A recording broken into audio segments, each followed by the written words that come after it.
قضات اور اس کا 21واں باب جو 25 آیات پر مشتمل ہے۔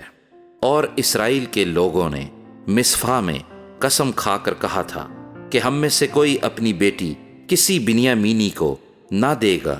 اور لوگ بیت ایل میں آئے اور شام تک وہاں خدا کے آگے بلند آواز سے زار زار روتے رہے، اور انہوں نے کہا، اے خداوند اسرائیل کے خدا، اسرائیل میں ایسا کیوں ہوا کہ اسرائیل میں سے آج کے دن ایک قبیلہ کم ہو گیا؟ اور دوسرے دن وہ لوگ صبح سویرے اٹھے اور اس جگہ ایک مذبح بنا کر سوختنی قربانیاں اور سلامتی کی قربانیاں گزرانی، اور بنی اسرائیل کہنے لگے کہ اسرائیل کے سب قبیلوں میں ایسا کون ہے جو خداوند کے حضور جماعت کے ساتھ نہیں آیا؟ انہوں نے سخت قسم کھائی تھی کہ جو خداوند کے حضور مصفا میں حاضر نہ ہوگا وہ ضرور قتل کیا جائے گا۔ سو بنی اسرائیل اپنے بھائی بنیامین کی وجہ سے پچھتائے اور کہنے لگے کہ آج کے دن بنی اسرائیل کا ایک قبیلہ کٹ گیا، اور وہ جو باقی رہے ہیں ہم ان کے لیے بیویوں کی نسبت کیا کریں، کیونکہ ہم نے تو خداوند کی قسم کھائی ہے کہ ہم اپنی بیٹیاں ان کو نہیں بیاہیں گے۔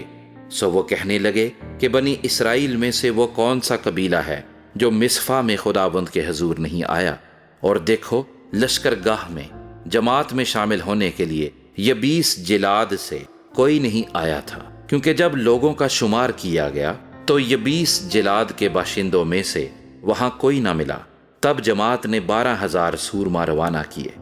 اور ان کو حکم دیا کہ جا کر یبیس جلاد کے باشندوں کو عورتوں اور بچوں سمیت قتل کرو، اور جو تم کو کرنا ہوگا وہ یہ ہے کہ سب مردوں اور ایسی عورتوں کو جو مرد سے واقف ہو چکی ہوں ہلاک کر دینا۔ اور ان کو یبیس جلاد کے باشندوں میں 400 کنواری عورتیں ملیں جو مرد سے نا واقف اور اچھوتی تھیں، اور وہ ان کو ملک کنعان میں سیلا کی لشکرگاہ میں لے آئے۔ تب ساری جماعت نے بنی بنیامین کو جو ریمون کی چٹان میں تھے کہلا بھیجا اور سلامتی کا پیغام ان کو دیا۔ تب بنیامینی لوٹے اور انہوں نے وہ عورتیں ان کو دے دیں جن کو انہوں نے یبیس جلاد کی عورتوں میں سے زندہ بچایا تھا،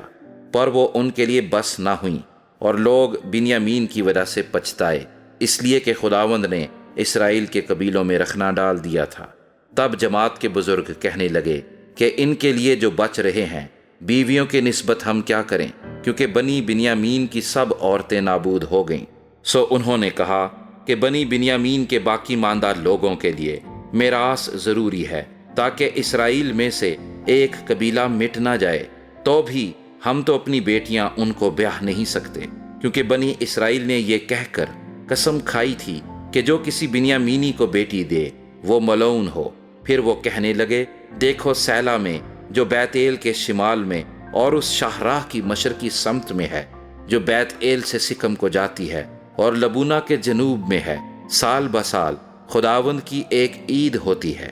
تب انہوں نے بنی بنیامین کو حکم دیا کہ جاؤ اور تاکستانوں میں کھات لگائے بیٹھے رہو، اور دیکھتے رہنا کہ اگر سیلا کی لڑکیاں ناچنے کو نکلیں تو تم تاکستانوں میں سے نکل کر سیلا کی لڑکیوں میں سے ایک ایک بیوی اپنے اپنے لیے پکڑ لینا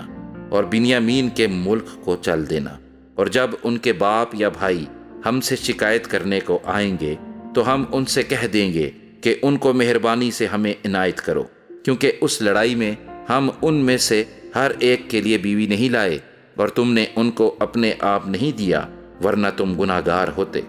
غرض بنی بنیامین نے ایسا ہی کیا، اور اپنے شمار کے موافق ان میں سے جو ناچ رہی تھیں جن کو پکڑ کر لے بھاگے ان کو بیاہ لیا، اور اپنی میراث کو لوٹ گئے، اور ان شہروں کو بنا کر ان میں رہنے لگے۔ تب بنی اسرائیل وہاں سے اپنے اپنے قبیلے اور گھرانے کو چلے گئے اور اپنی میراث کو لوٹے۔ اور ان دنوں اسرائیل میں کوئی بادشاہ نہ تھا، ہر شخص جو کچھ اس کی نظر میں اچھا معلوم ہوتا تھا وہی کرتا تھا۔